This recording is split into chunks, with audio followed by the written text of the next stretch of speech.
जय श्री कृष्ण मित्रों, केम छो? मजामां ने આજે હું કઈ રેસીપી લઈને નથી આવી। આજે હું તમને એક સિક્રેટ વસ્તુ બતાવીશ। આપણે બજારમાં મોંઘી મળતી હોય છે અને આપણે તે ખાતા હોઈએ છે। આપણે ઘરે બનાવી હોય તો ઓછા ખર્ચમાં અને એકદમ સરસ અને નેચરલ બની જશે।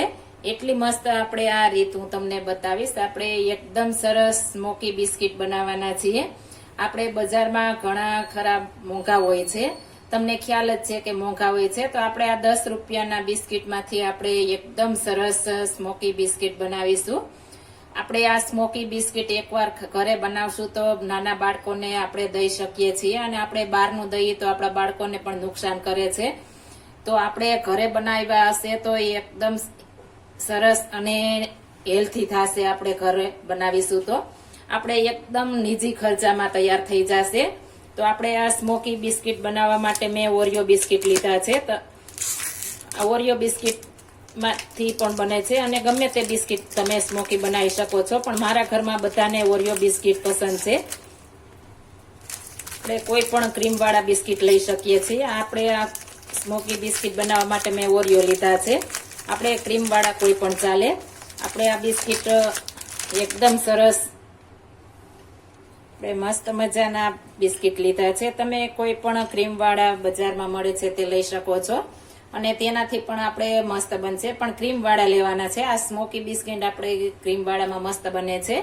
તો આપણે એકદમ સરસ ઓરિયો બિસ્કિટ લીધા છે અને ફ્રેશ હોય તે લેવાના છે અને જરા પણ ભેજ ન હોય તે લેવાના છે, તેનાથી એકદમ મસ્ત બનશે। આપણે આ મસ્ત બિસ્કિટ લઈ લીધા છે। તો હવે આપણે સ્મોકી બનાવવા માટે લિક્વિડ નાઇટ્રોજન જોશે। આપણે લિક્વિડ નાઇટ્રોજન લેશું। આપણે કાચનું વાસણ નહીં રાખવાનું, આપણે કોઈ પણ સ્ટીલનું વાસણ લેવાનું છે। કાચનું હશે તો ફાટી જશે, લિક્વિડ નાઇટ્રોજન આવશે તો, એટલા માટે આપણે કોઈ પણ સ્ટીલનું વાસણ લેવાનું છે। આપણે એકદમ સરસ અને મસ્ત મજાનું આપણે સ્મોકી બિસ્કિટ બનાવીએ છીએ। તો આપણે હવે લિક્વિડ નાઇટ્રોજન લેશું। આપણે આ લિક્વિડ નાઇટ્રોજન લીધું છે, તેને આપણે બિસ્કિટ ઉપર નાખી દેવાનું છે।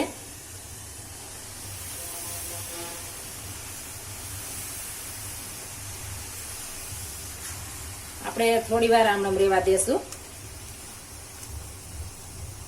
આપણે બબલ્સ એકદમ ઓછા થઈ જાય ત્યાં સુધી રહેવા દેવાનું છે, એટલે આપણે એકદમ મસ્ત સ્મોકી બિસ્કિટ તૈયાર થઈ જશે। આપણે એકદમ સરસ અને ફટાફટ બની જાય। આપણા નાનો બાળકોએ માંગ્યા હોય તો ઘરે આપણે લિક્વિડ નાઇટ્રોજન હોય તો ફટાફટ બની જાય છે। ફરી આપણે થોડું ઉપરથી નાખીશું એટલે એકદમ મસ્ત સ્મોકી બને। આપણે આ લિક્વિડ નાઇટ્રોજન એકદમ ઠંડુ હોય છે, તો આપણે હાથ વડે જરા પણ ટચ કરવાનું નથી, નહીતર આપણી ચામડી લઈ લેશે। એટલા માટે આપણે ખાસ આપણે સાવધાની રાખવાની છે કે આપણે લિક્વિડ નાઇટ્રોજનને હાથ ન ટચ થવો જોઈએ, તો જ આપણે હાથમાં કંઈ નહીં થાય, નહીતર આપણે હાથમાં ફોલા પડી જાય અને આપણી ચામડી ઉપાડી લેશે। એટલા માટે આપણે હાથ જરા પણ નહીં લગાવીએ। હવે આપણે એકદમ બબલ્સ ઓછા થઈ ગયા છે, તો આપણે કોઈ પણ હાથ વડે નહીં પણ આ રીતના લઈ લેવાની છે અને આપણે એક બાઉલમાં કાઢી લેશું। તમે જોઈ શકો છો એકદમ સ્મોકી આપણે તૈયાર થઈ ગયા છે।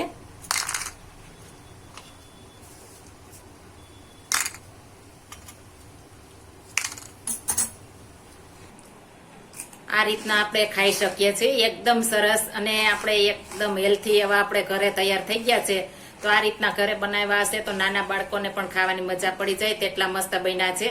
જો આ મારી રીત પસંદ આવી હોય તો મારી ચેનલ લાઈક, શેર અને સબસ્ક્રાઇબ કરી દેજો। ફરી મળીશું નવી રેસીપી લઈને। જય Shri Krishna. Thank you for watching guys.